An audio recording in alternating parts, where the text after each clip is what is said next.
listening to my friend Gary Anderson on Night Dreams Talk Radio, the best in paranormal radio. Well, thank you, John. This is Gary down at the compound, down at the harbor. Well, the weather down here at the harbor, it's getting cold. I'll tell you, I got to get my furnace fixed in my house. I tell you, I wake up and, I tell you, even electric blankets don't keep you warm. In the news today, I really am not going to do the news for the first time in probably a month because, you know what, it's just nothing good in the news today. Absolutely nothing. Other than there's a super volcano that they are talking it could erupt, but that's not right by us. So, but it will affect, if it does erupt, it's going to really affect, the climate. And what can I say about the climate? You know, every day you read the news and, you know, you got one group of people saying this is going to happen. You got another group it says this is going to happen. Then you got our leader in the White House. It says, well, don't worry about it. It'll change back. Okay, well, you know what? You might be right. And on the other hand, you could be wrong. North Korea says that they did some more testing of a new a device of sorts that, I don't know. It doesn't say missile or what. And again, you know, North Korea did tear down that base that they promised Trump they would. But for tearing that base down, what can I say? They opened up and started construction on about 3 or 4 other missile bases. Reliability or something they don't have. We'll be on with our guest talking about UFOs. It goes back to 1990 right after this. Please check out the Night Dreams Talk Radio website at www.nightdreamstalkradio.com. Also, if you want to keep our show free of advertising, just hit the donate button. Give $1 or $2. Remember, all prior shows are always free to listen to. We at Night Dreams Talk Radio thank you for your support. Well, Michael, how is everything going? And what part of the country are you in? Gary, thanks for having me on your show again, buddy. I'm fortunate to be in San Diego, part of beautiful California, but, you know, a lot of Californians are suffering right now through natural disasters that are actually caused by natural climate change. And I heard you talk about a super volcano earlier, Gary. Well, this is part of end-time scenarios, apparently, as our Earth is preparing for its next magnetic rollover known as a crustal displacement, which is part of ancient alien theory that's why aliens are coming back. And I thought I would bring up the fact about the ancient Navajo and Aztec and Toltec legend that between 2018 and 2022, that there will be a sighting of UFOs all over the world and at the same time. And it's a sign of the return of the ancient ones who were here before us. And apparently they're coming back to save us from ourselves, which may revert back to your North Korean comment. But hey, check this out, Gary. Did you hear what happened over the Atlantic off Ireland?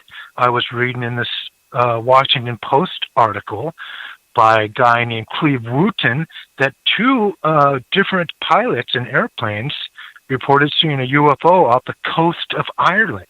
The detailed report was amazing. Did you hear about that? Oh, yeah. Yeah. I mean, it's kind of hard. It's getting harder to debunk all this stuff that's going around, especially with UFOs. But why don't you tried to. Yeah, why don't you tell the listeners a little bit about yourself, your experience in 1990, and about your book and all that stuff. Let's get that out in the first, and then we'll talk about it towards the end again.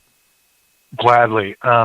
My interest in UFOs started in my youth. I was born in 1956, and as I was growing up, you know, we had Star Trek and everything related to flying saucers. Well, at 10 years old, I claimed to have solved my first UFO mystery when an article appeared in a local paper claiming to be a UFO. And then days later, I saw the same picture, and it was turned upside down, and it was the top of a car in a flood.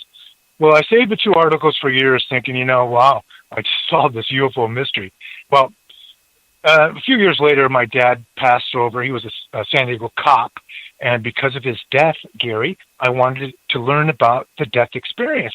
So I studied metaphysics, where I learned about death, that we're as dead now as we're ever going to be. That consciousness is the only true vehicle. But I also learned about UFOs and aliens, that they are emissaries from God who seeded our planet and are continuing to nurture mankind to this day. Well, that was fine and dandy, and decades later, I'm hiking with two friends in the backwoods of San Diego. I have my own dark room, and I have a nice Canon EOS 650, and we find this wonderful nature trail called Inyaha Memorial Campground, and we go to the scenic spot where I'm looking at 18 miles of the San Diego River Valley, and I take one single photograph. And I still can't believe I only took one, but it was late, and there's mountain lines in the area, and I was responsible for my two friends. So anyway, I get the film back 2 weeks later, and lo and behold, I had accidentally captured 10 acorn-shaped objects hovering over two different hillsides in the far distance of this valley. Well, one thing led to another, and I finally contacted the San Diego UFO Society after I was convinced that I had taken this 1 in a billion photo. And they said, Mike, you have to have it blown up to grain, which I couldn't do on my own C Omega 60 enlarger. So I took it downtown, and as they were blowing it up to grain, I recorded anything I could on UFOs on the television and in print. And sure enough, in September of 1990, just 2 months after I'd taken my UFO photograph, Unsolved Mysteries airs the episode of the famous Kecksburg UFO that crashed in Kecksburg, Pennsylvania, in a wooded forest after it changed course on December 9th, 1965, I think that was. And sure enough, when I got my film back from Giant Photo downtown, one of the objects exactly matched that acorn-shaped object from Kecksburg, except it had a strange spike-like projection 2/3 up the left side, which was clearly visible in the enlargement of this single craft that is actually on the west side of the valley. And it turns out it was moving right to left to join the formation of 9 on the left. Now, I really started researching, and I remember seeing that spike-like projection, and sure enough, Gary, I rewound some VHS tapes, because we didn't have DVDs at the time, and I didn't have a computer. Internet wasn't hot then. And I found this program called Secrets and Mysteries that aired the famous UFO taken by astronaut James McDivitt aboard the Gemini 4 flight over Hawaii, and he had captured the same thing. It's an acorn-shaped object, and it's got a clear spike-like projection 2/3 up the left side. Well, to make a very long story short, I wound up finding other UFO photos as well as countless ancient artifacts that contain the same projecting triangular or acorn shape. And it's won me a ton of press here in San Diego because these brave journalists and photojournalists, editors and publishers who have seen the evidence are convinced that this one UFO photograph may have solved not only the UFO mystery, but the Nazca Lines of Peru, crop circles, Stonehenge, and Petra. And it's all on my Facebook page under Michael Orrell, Orrell. I went to Helix High. And look for my 7 books of disclosure, which each book has about 34 pictures with some print when it's necessary, but it takes you through the whole story. But Gary, I'm really pleased that I get a chance to talk about this again, because I believe these aliens are coming back, and we need to prepare and understand our role in this whole mixture. I think we're about to be part of the interplanetary trade that is going on between planets, and this is what they have designed from the beginning. That they helped us with our technology so that we could achieve interstellar flight. But as my friend Marina Popovich, the famous test pilot from Russia, who I've met on 2 occasions when I gave presentations to a Soviet delegation, she basically said exactly this, that the aliens are saying we are not going to give you our technological information until you raise your spiritual and moral levels on Earth. Now, Mr. Anderson, I would say that the Russians are very much linked to this whole thing. They have had some wonderful experiences with aliens up in outer space. What happened in 1984, two different cosmonaut expeditions claimed that this orange cloud manifested itself into 7 gigantic 80-foot angels.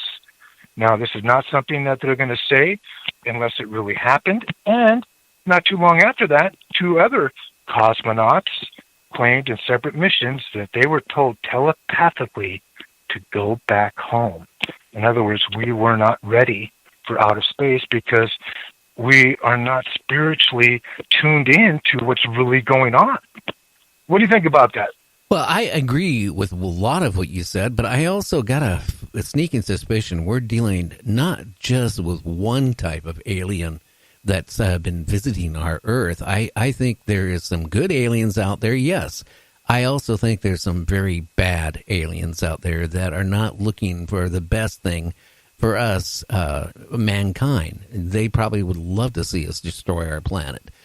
From the standpoint, you have the cattle mutilations, the people missing in mutilations, the implants, and all that stuff. Yeah, I still haven't figured out what that's about. Yeah, so I mean, but this we different races on this earth and different backgrounds of different societies on this earth. You have all types of way people are brought up. They think different. I mean, let's face it, the people even in Russia think different than the people in the United States and Canada and probably Great Britain and a few other countries. And then you get into other countries, they are more, how can I say it? The government keeps them more out of the loop of anything. So, but each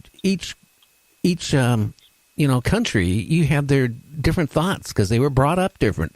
I also feel the same with aliens because I do feel we are have been visitors. I don't even think, what's going on with the pole shift, magnetic shift, and all this other stuff. It will happen eventually. Hopefully it's later than sooner. But we never know. I mean, we don't. But the thing is, we don't know what we're going to be dealing with. I mean, I do feel strongly that mankind or something close to it has been on this earth several times. I think the planet cleanses itself.